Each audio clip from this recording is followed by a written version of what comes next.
wrong side. Boop, boop, boop.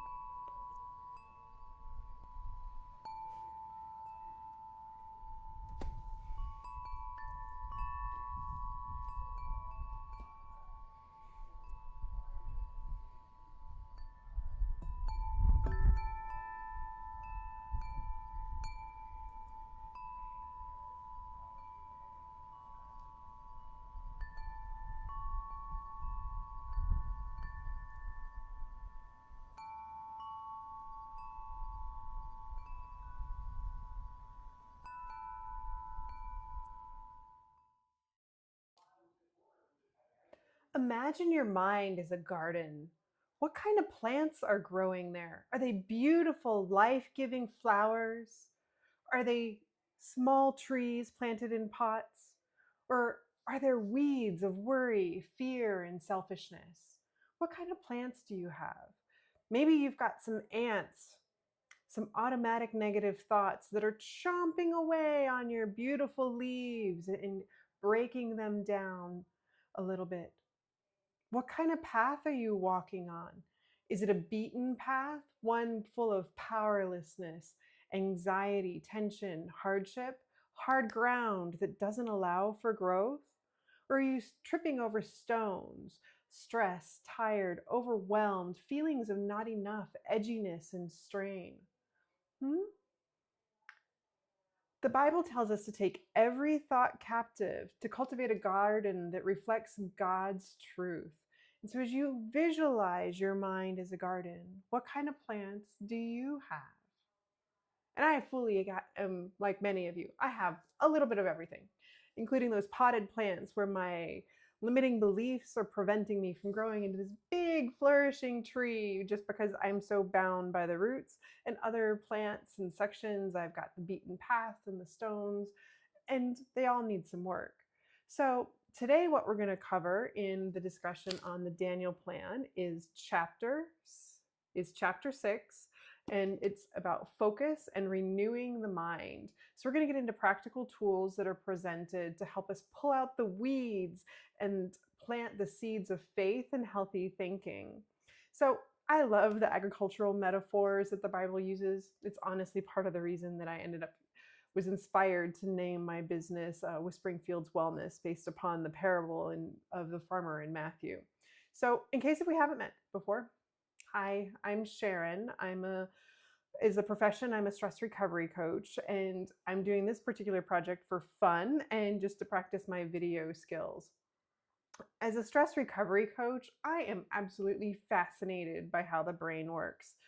I continue to learn more and to develop greater knowledge on how to heal the brain as part of healing stress.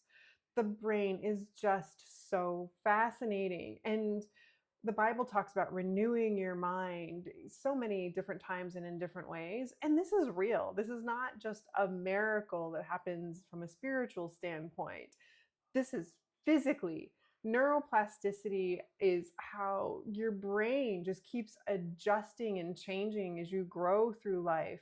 You can end up overcoming conditioned thoughts, feelings, and behaviors. Just think about, like, take an extreme example.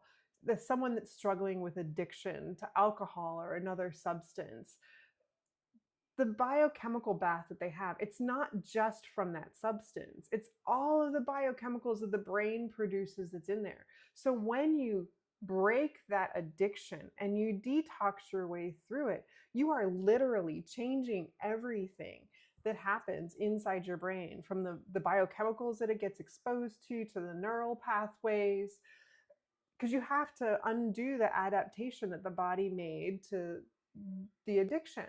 And so this also happens then on a smaller scale. And so this is kind of why I really like this chapter. It's a lot of fun. And it gets in a little bit more onto this neuroscience side, and particularly onto the practical things in regards to how you can end up renewing your mind. So I'm going to keep the science side really simple. So like I was mentioning, neuroscience has shown that every thought and feeling, it's got a set of chemicals that are associated with it. Happy, hopeful, optimistic thoughts, they trigger a cascade of chemicals that lead to a physical response.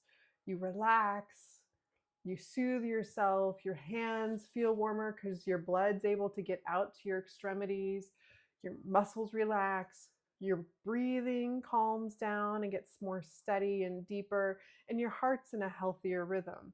And all of this enables a better flow of oxygen to your brain and across the rest of your body.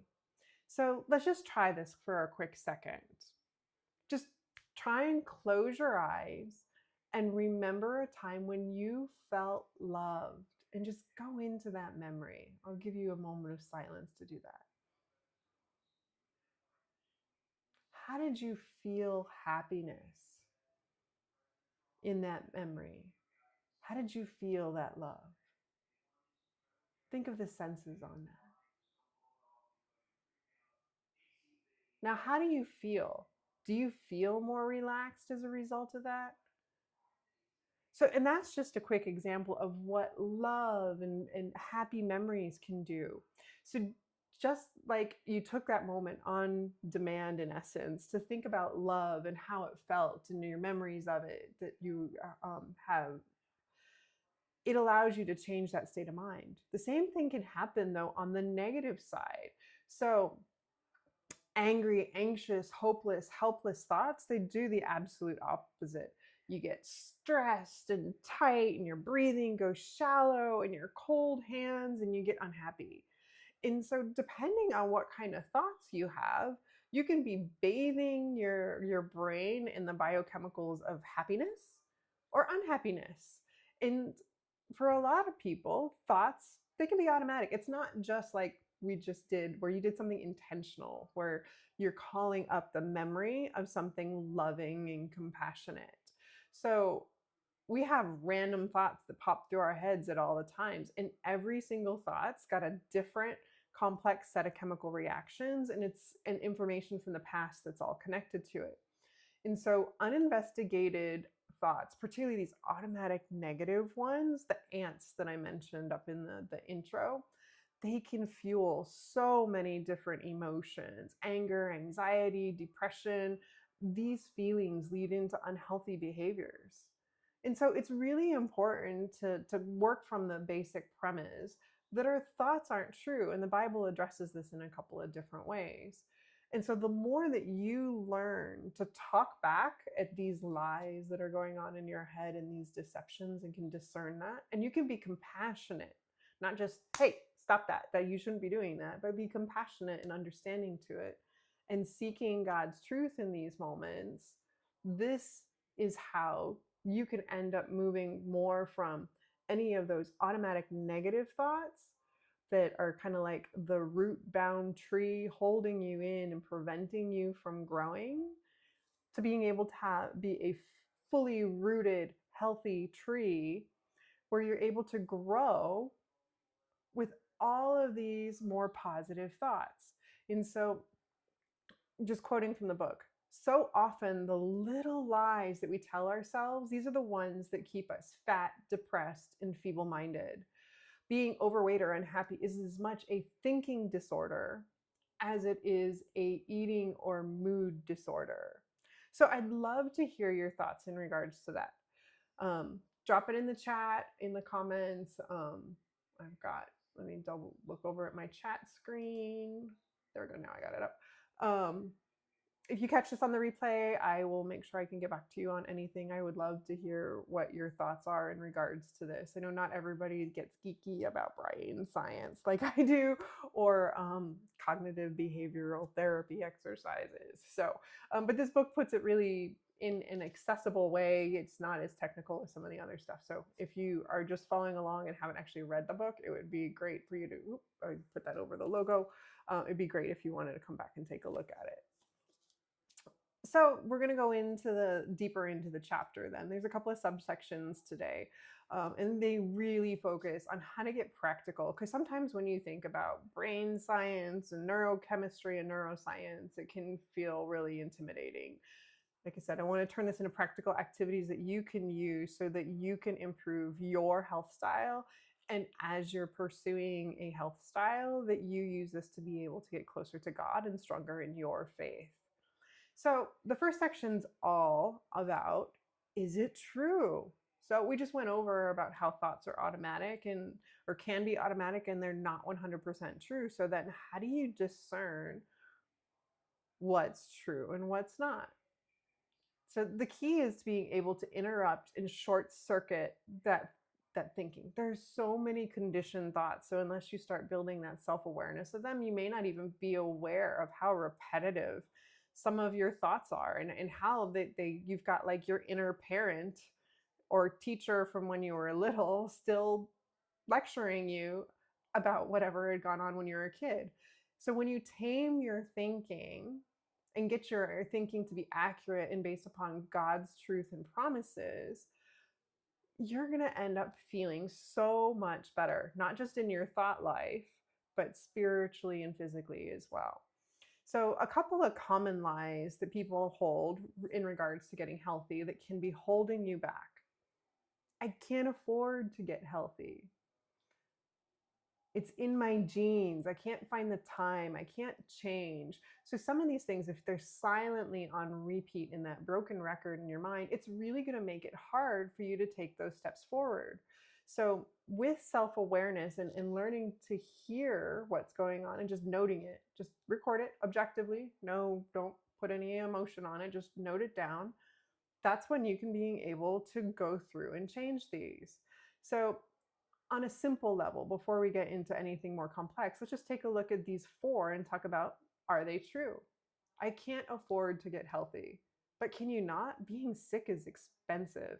As you think about all the things that can end up happening when you have poor health, the things that the costs of what it is, not just to treat any disease, it's in all of the loss of the high quality of life that could have happened when you were healthy. So can you not afford to be healthy? And there's so many things. Healthy food is inexpensive. As we've talked about that before, there are very simple changes you can get to being able to get healthier in your food choices. Same as in fitness. So saying I can't afford to, truly a false belief. There's free things and very low cost things that we've talked about that you can do. But you do have to keep in mind too, what happens if you don't make the changes, because that is totally expensive.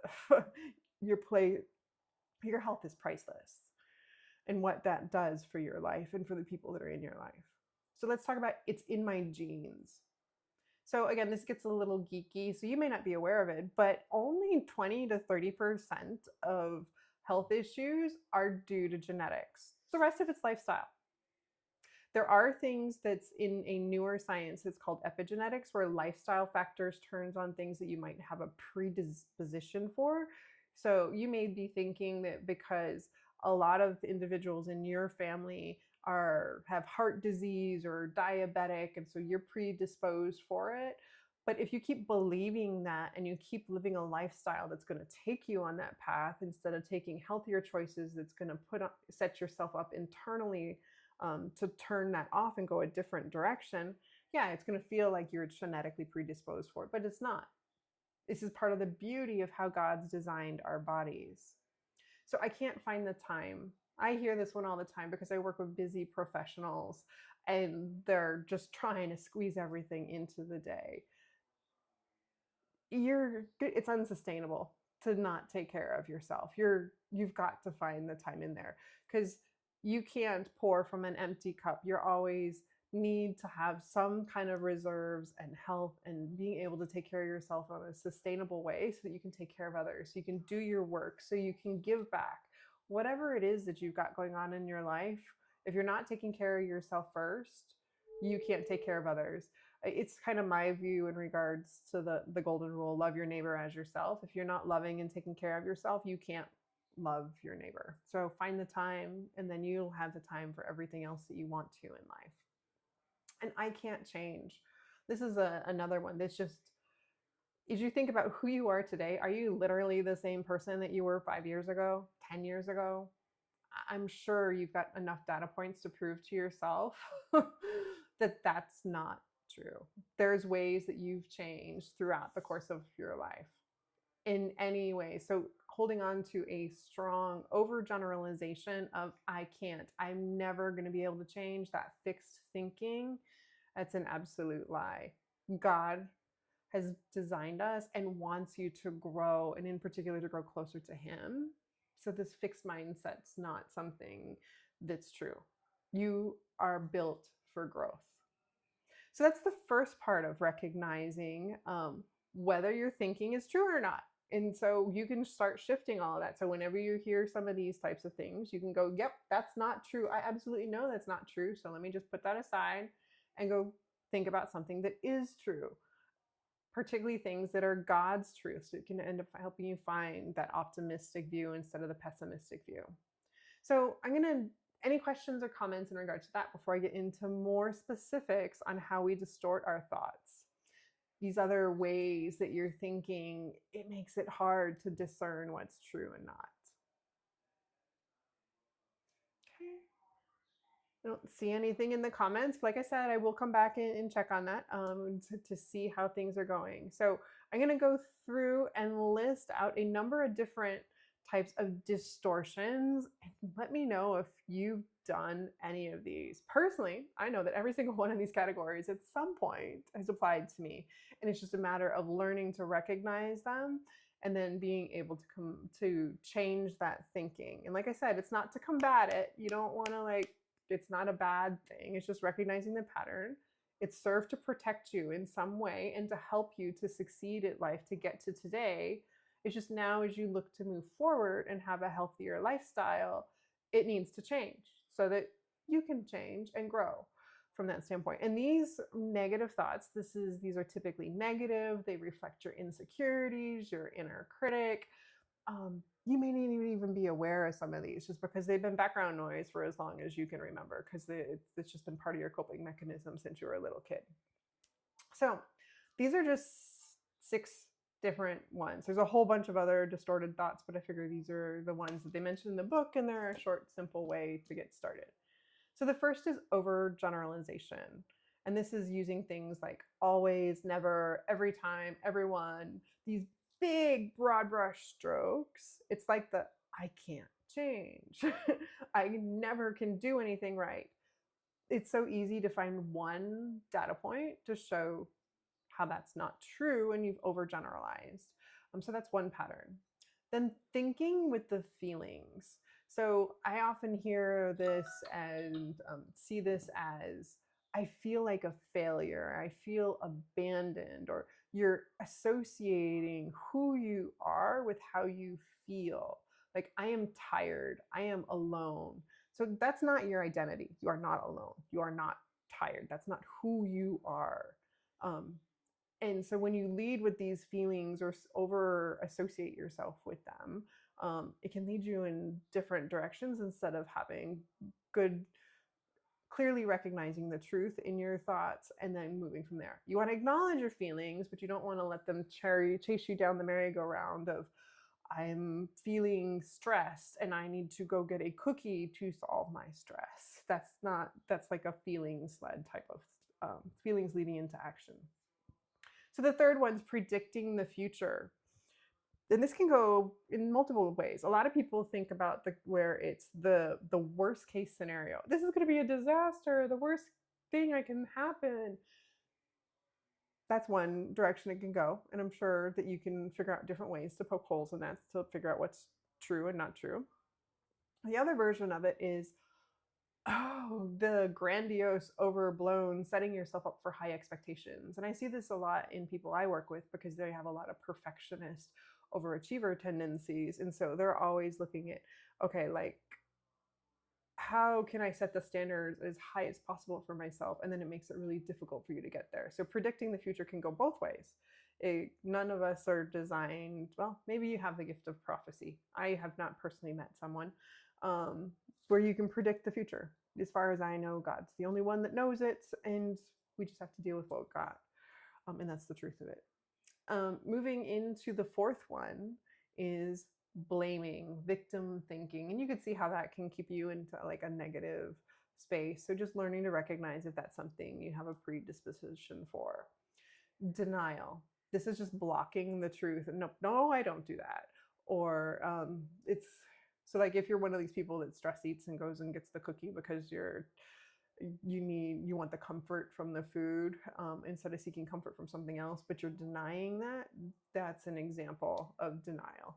Um, and then the last one I'm going to talk about is focusing on the negative and the pessimist. So we kind of touched on that already. Is if you have a tendency to always see what's wrong versus what can go right, seeing the opportunity, seeing the possibility. So even if it's a challenging situation, being able to recognize when you're being pessimistic, you can flip that, and then you'll start seeing different ways and different options on how to handle it.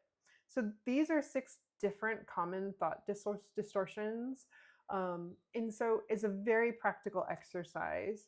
Just take a day, take some time, and just kind of log your negative thoughts. Just write down whatever crosses your mind through the course of the day, or some things that you can remember if you're sitting down at the end of the day. And then categorize these 6 different things and then reframe that thought into a truth. As you start the practice, it's easier to identify them so that you can begin with or without the log to being able to capture, challenge, change these thoughts. And sometimes it takes a little bit of journaling and working through it and figuring out what the right truth is on it so that it's framed from God's perspective, not yours. So for me, I always have to come back to I'm a precious child of God and filter through anything that I may be holding as a negative view on myself versus how God views me, and come to the truth of what I need to from that standpoint. So that's the first of the practical exercises. So I guess it's the second. So it's is it true? Then this whole ant log at capturing any of your automatic negative thoughts, those ants, and being able to then turn them around into truths so that you can start thinking more positively and having a better framework to work from for your thoughts and for your decision makings. So which of those 6 are things that you recognized in yourself? Have any of you ever tried to log your automatic negative thoughts and um, identify the patterns so you can change them? It's a pretty common technique for people that have been doing this kind of work for a while, towards self-development. So some of you may have ended up trying this at some point in your past.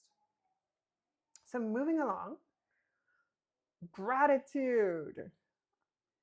This is such a wonderful practice to help you stay in that positive frame of mind and keep your brain bathed in healthy and happy brain biochemicals. So just having the daily practice, just every day, find 3 things that you can find that you're grateful for. There's a whole bunch of different ways that you can do a gratitude practice. The point of it, though, is you want to cast your attention to the positive. And by casting your attention there, it helps influence then your thoughts and your feelings.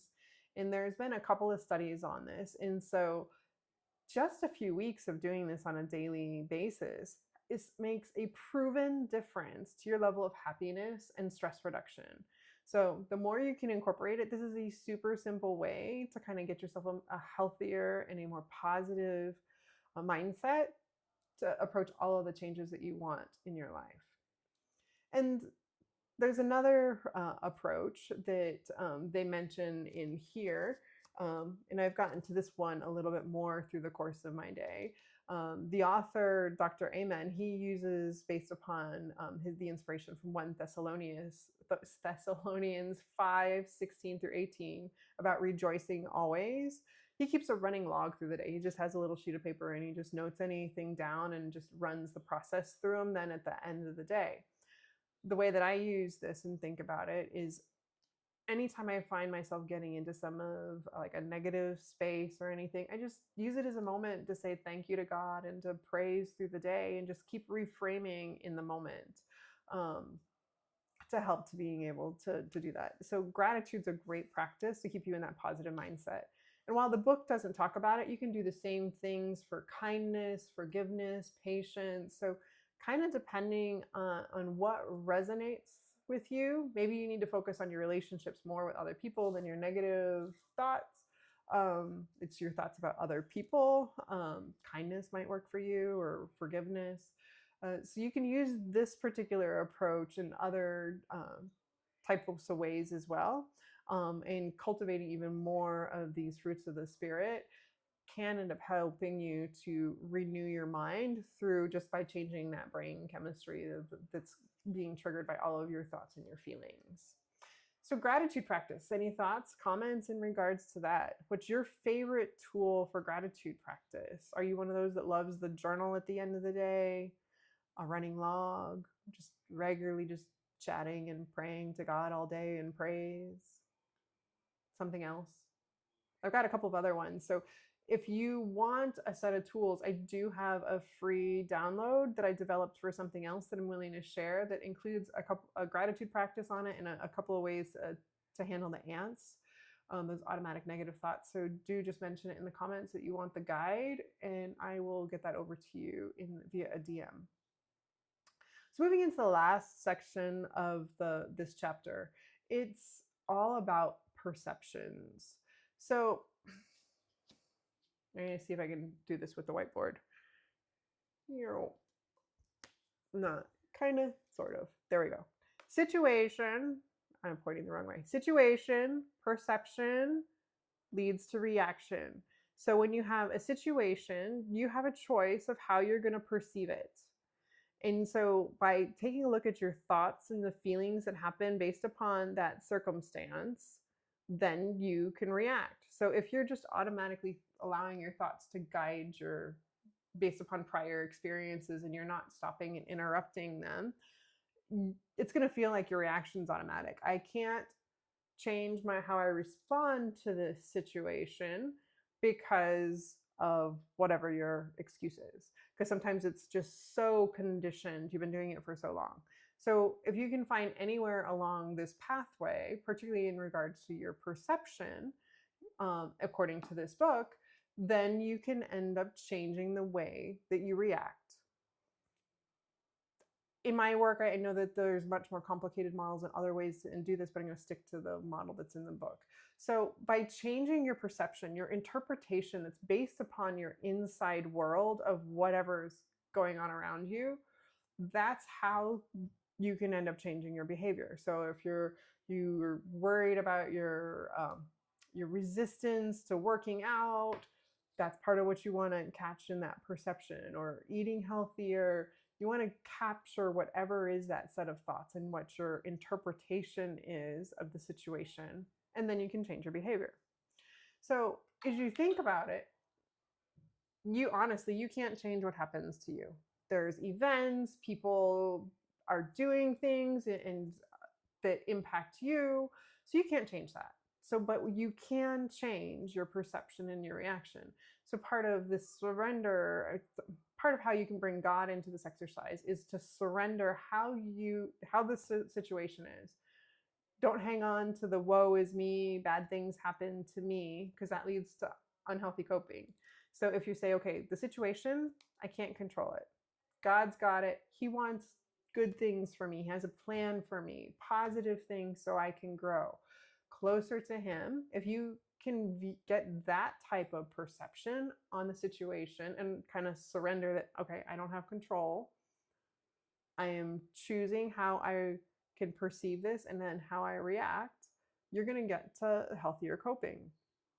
So in another example, so like I keep going through anytime I get into one of these tough spots and I can feel myself drifting off of where I want to be into being more stressed out or negative thoughts.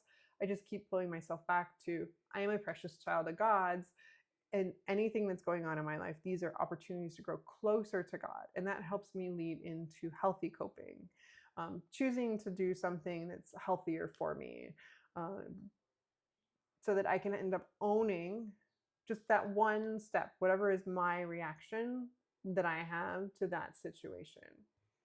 So I know I can condense a fairly complex topic down into just a few moments. So if there's any questions on this, drop it in the chat. I'd love to talk more about it.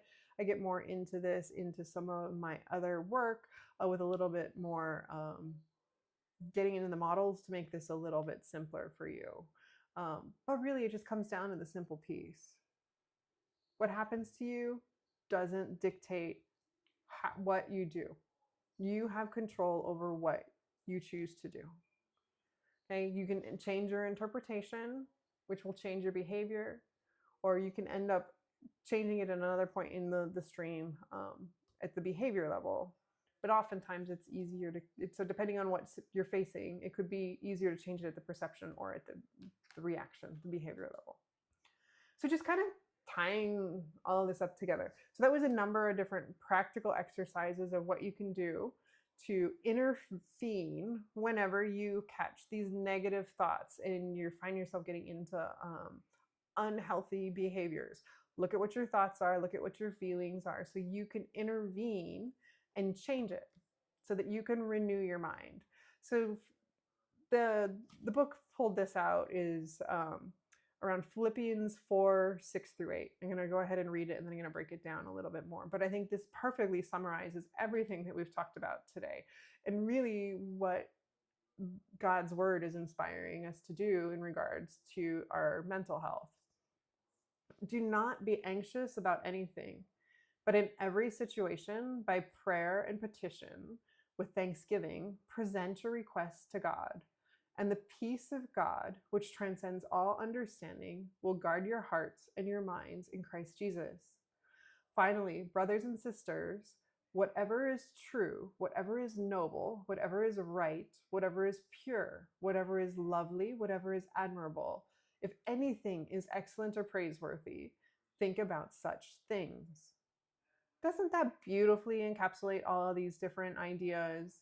So it talks about gratitude, the power of positivity, God's truth, not hanging on to anxiety.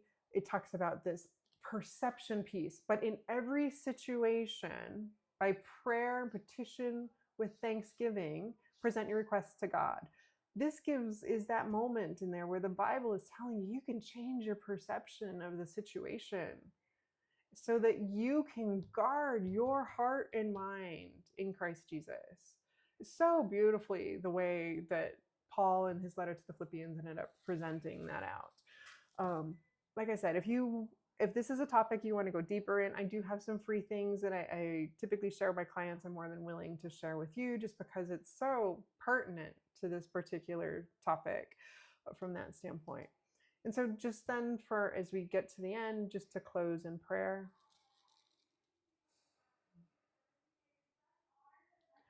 God, we want to grow our relationships with you. We seek your truth and want to be able to discern the lies of the enemy in this world. Help us hear your guidance and find the strength to be healthy in body, renewed in mind, and strong in spirit. Help us see your supportive and encouraging hand as we take the next small right action to improve our health style. Amen. So if your particular stronghold is stress, and you like this approach, please join my group. The link is in my profile so you can learn more. I blend this approach of faith-forward and holistic health influences in how I serve as a stress recovery coach. Really want being able to help people to find their way through when they have no time, no energy because of how committed that they are to work. And they're just trying to find time for themselves to being able to boost their energy and to renew their minds and prosper every day. So if that's not for you, that's perfectly fine. But I just want to let you know that I've got plenty of help if that's something that you want to work on. And in our upcoming episodes, I'm going to talk about attitude and purpose. So we'll wrap up the focus chapter, and then we're going to go into friends in 2 weeks. So I hope to see you next time. And until then, have a blessed day.